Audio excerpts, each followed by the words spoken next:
All right, welcome back, Science 10s, as we start our last unit. This is Unit D, talking about Earth science, and we're going to be talking about weather and climate. Our first lesson here is 7.1, and we'll be talking about the sun and the Earth. All right, so here we are going into the last unit. You're almost done the course, and this last unit talking about Earth science. And to begin, we're going to be looking at the sun, the Earth, and the overall chapter will be looking at the transfer of energy between the two and within the Earth. So let's first start by looking at the sun. The sun's something you're probably familiar with. We see it go up and go down each day, and as much as it makes it sunny, it's useful for so much more than that. It is responsible for basically all the energy that occurs on Earth.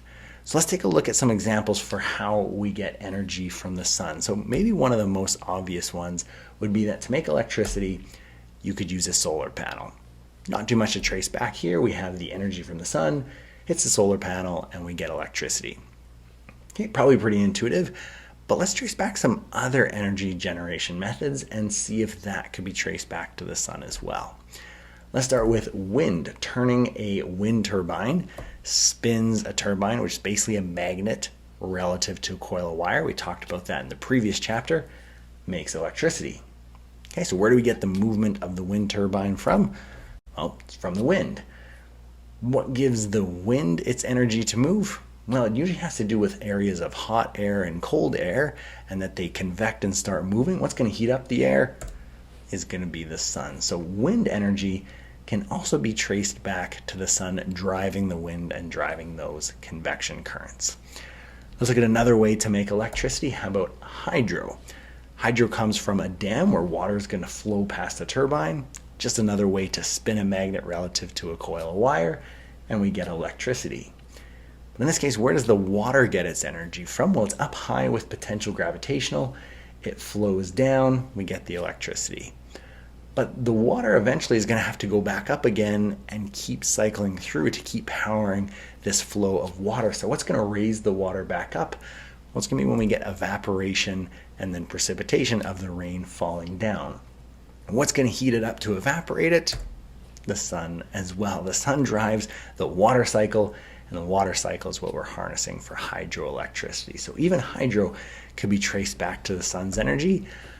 What about fossil fuels, though? Fossil fuels seems like that's got to be distant from the sun, right? Because we're making electricity, it's coming from like a coal-fired plant here, where we take coal or some sort of fossil fuel, burn it to create steam, steam spins a magnet, and we get electricity. So this looks like it just comes from coal instead of the sun. Except where does the coal's energy come from? Well, the coal was formed from heat and pressure underground for a long, long time, but it originally started as organic material, plants and animals from a long time ago.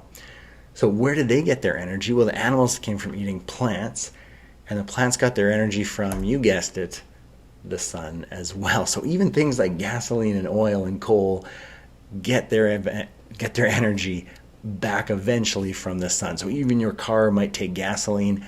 It's technically solar powered because that's where the energy eventually came from. So basically all the ways that we get energy can be traced back to the sun. It's our energy source for everything occurring on Earth. Even us as people, we get energy from eating plants, which get it from the sun, or from eating animals that ate plants, which get it from the sun. So we're solar powered as well. The energy that I'm using to make this video and the cell phone to videotape it, most of this can all be traced back to the sun, which is kind of crazy to think about. A couple ones that can't be traced back to the sun. Geothermal has to do with the energy in the core of the Earth, and then tidal would have to do with the movement of tides from the moon. It actually moves from the sun as well, the tides, but we don't get into the tides in this lesson. But those would be two things where it doesn't come from. Pretty much every way we get energy comes from the sun. Okay, so the sun's energy, if we're getting all our energy from it, where's the sun getting all this abundant energy from? Let's take a little bit closer look at the sun. Let's look inside of it, and most of the sun is made of hydrogen. And the hydrogen is going to be very hot, which means moving very fast because there's a lot of pressure with this big, heavy sun. And it's really heavy, like 1.99 times 10 to the 30 zeros after 1.99. That's a lot of zeros. So 19928 zeros. That's how many kilograms the sun is. Very, very big. So lots of gravity pulling it down, just like we're pulled to the earth. Lots of gravity squishing the sun. And that makes lots of pressure, makes it really hot. From the last chapter, we know that heat is movement of particles, how fast they're going. So these hydrogen just flying around out there. They're going extremely fast. And most of the time, they would just kind of like go past each other and repel, almost like magnets, because they're positively charged. But if you get them going fast enough, those hydrogens can come together and stick and turn into helium. And I put a picture of an explosion here, a nuclear explosion, because this is a nuclear reaction and is a nuclear explosion. Releases a ton of energy, as helium is a lot more stable. You don't deal with stability until a little bit later on, but it's more stable, releases lots of energy, very exothermic, as you might remember from chemistry. So that's basically a bomb going off in the inside. It's going to create a ton of pressure from the inside pushing out. But again, we have that gravity pulling back in. So the sun is just a balance of a nuclear bomb on the outside and pulling back together on the inside from gravity. And that's where the sun gets its energy, fueling this nuclear reaction. And it's going to last a really, really long time until it runs out of hydrogen to fuse. It will eventually, but really, really, really long time. Okay, this is called nuclear fusion, and you could get asked a question about that for saying what gives the sun its energy, or what's driving the energy inside. So I gave you a lot of information. Let's just put some together in our notes here. So nearly all the energy can be traced back to the sun. People, plants, fossil fuels, hydro, wind, all those can be traced back to the sun. Okay, the sun's energy comes from nuclear fusion, which is hydrogen collided really fast at high temperatures to create helium. The sun is a balance of a nuclear explosion from the outside and gravity pushing it in from the outside. Okay, there's the sun. Let's move on to looking at the Earth. The Earth you're very familiar with. We're living on the Earth. And the Earth, I would describe it as a watery rock revolving around a nuclear bomb, which is kind of a funny way to think of it, but that's really what it is. We can see it's very blue. This we see some lights from civilization here. But most of the planet covered in water. Most of the inside is going to be different forms of rock at different temperatures, and then some gas on the outside. We'll look at each of those layers. Those layers are called the lithosphere for the rock, hydrosphere for the water, and then the atmosphere for the air. Let's take a bit of a look at each one. Starting with the lithosphere, there are courses that go in depth for very specific layers. We're going to go very general, just looking at 3. Okay. It is made of layers of rock, and it's more dense as you keep going down. You can imagine like if you were in a pool and you dive down to the deep end, the pressure gets higher at the bottom because all the water is pushing down from you on top. Kind of similar for the Earth. On the outside, it's our most light or least dense, and then inside we're getting all that pressure, so it gets more and more dense with more pressure on the inside. Okay, our most outer layer is going to be the crust. That's what we're living on top of. Then there's the mantle, which is like magma. It's kind of like a solid, but it flows, so it's called like a paste. And then the core is made of a solid metal. There's some liquid metal outside of it, but the solid metal core in the middle. That's the lithosphere. Let's take a look. Next at the atmosphere. This is a thin layer of air that is going around the Earth. When we look at the Earth's really big size, the atmosphere is in comparison pretty small. Something we might have to know about the atmosphere is what it's made of. 98% nitrogen, which I think is kind of an interesting fact, because when we take a breath in, you probably think, oh, I'm breathing in oxygen because that's the gas you're using, but 98% of that breath is nitrogen. So when you breathe in, you're breathing in nitrogen into your lungs. But fortunately, nitrogen doesn't harm us. You just breathe the nitrogen back out. The 21% of that breath is the oxygen that you're going to be using, but mostly nitrogen, which is kind of an interesting thing to think of. Some other gases that make up that 1%, CO2, water, methane, and other stuff make up that last 1%. Other thing you could have to know about the atmosphere, it's layers. The top layer, 50 kilometers and above that, is the mesosphere. Stratosphere is between 12 and 50 kilometers above the Earth's surface, and troposphere at the bottom, 0 to 12. So troposphere here would be like our lowest section, kind of hard to see that pen, but right there, stratosphere would be just above that, and then 50 kilometers plus would be the part here. It's getting pretty thin. You can see the stars through that section, but just showing that it goes up in those layers. And we'll look at our last one now, looking at the hydrosphere. I like this photo because it shows really just how much water there is on the Earth. The hydrosphere is talking about water, and 70% of the Earth's surface is water. That's a big number because we live on the solid part. I think we think most of it's made of solid ground or rock, but most of the surface covered in water, which I think is shown well here with this picture. If you're wondering, these little white parts, those are clouds over top of the oceans. Okay, there's also some frozen water, a significant amount.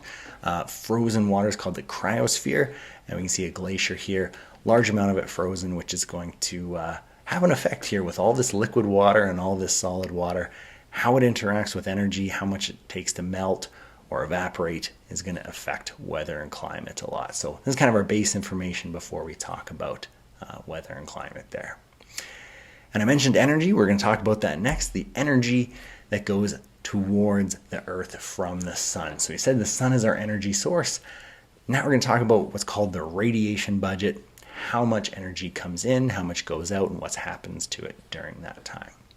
Okay, so first what this picture is supposed to show is this is the Earth and this is the atmosphere. As we saw in the other picture, it would actually be very thin around here, but I'm going to call this the atmosphere. It's not to scale, but just make it easier to do our picture. Okay, let's see what happens to the energy. Let's start with all the energy coming from the sun. It's 100% of the energy on its way to Earth. So we got all of it to start, but then once it interacts with the atmosphere here, 20% of it is going to be absorbed.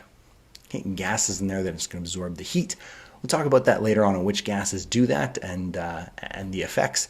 If we had no atmosphere, it didn't absorb any heat, the Earth would be very cold. So we'll talk about how that happens a bit later on. Okay, some of it's going to get bounced off these white clouds or bounced off the surface, maybe some ice that reflects it away. And there's about 30% that's going to be reflected. The word you're going to hear for reflected is albedo. So a high albedo is high reflectivity. Okay, so ice would have high albedo, reflects a lot. So about 30% is going to get reflected from the clouds and the ice and other reflective surfaces.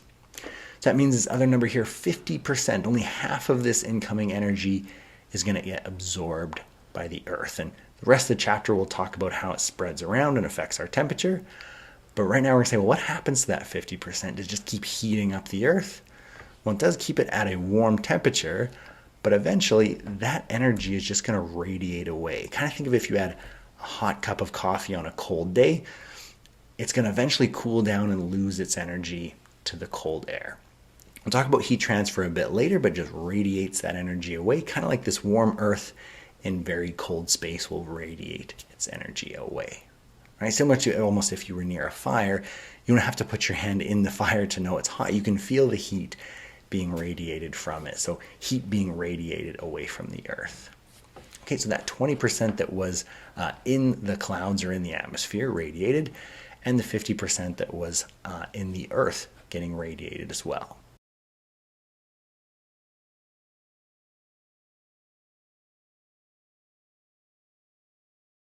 So we got a lot of numbers here, but let's look at the overall. We have 70% radiated, 30% reflected, and we had 100% coming in. So we had 100% coming in, and we have 100% going out. So in this picture, it shows a balanced budget. All the energy that comes in is equal to all the energy going out. That means the Earth's energy, its temperature, should stay the same. And in this picture, it would stay the exact same. All the energy in goes out, and it stays at a consistent amount of energy. What could change that is if we start changing some of these numbers. If we absorb more or less in the atmosphere, if we reflect more or less, or if there's any changes to the energy coming from the sun, those would change this budget to a new balance. Maybe it heats up, then starts radiating more, operates at a higher temperature. Maybe it doesn't absorb as much, radiates more away, cools down, and balances at a lower temperature. So we'll talk about those changes in other sections, but this showing a balance of going in and coming out. So let's put this in some notes. The radiation budget, 20% of the sun's energy absorbed by the atmosphere, 30% of the sun's energy reflected. I mentioned that word albedo, reflectivity. 50% of the sun's energy absorbed by the Earth. And then in that picture, 100% in, 100% out, the Earth would stay consistent temperature. To change the temperature, there could be changes to the sun, changes to the air, or changes to albedo. This would cause a change in energy and then reach a new balance. Okay, so I know that's lots of stuff to write down, lots of new information there, but hopefully it helped you to understand the sun and the Earth and their transfer of energy between each other. Thank you so much for watching this video, and I will see you in the next lesson.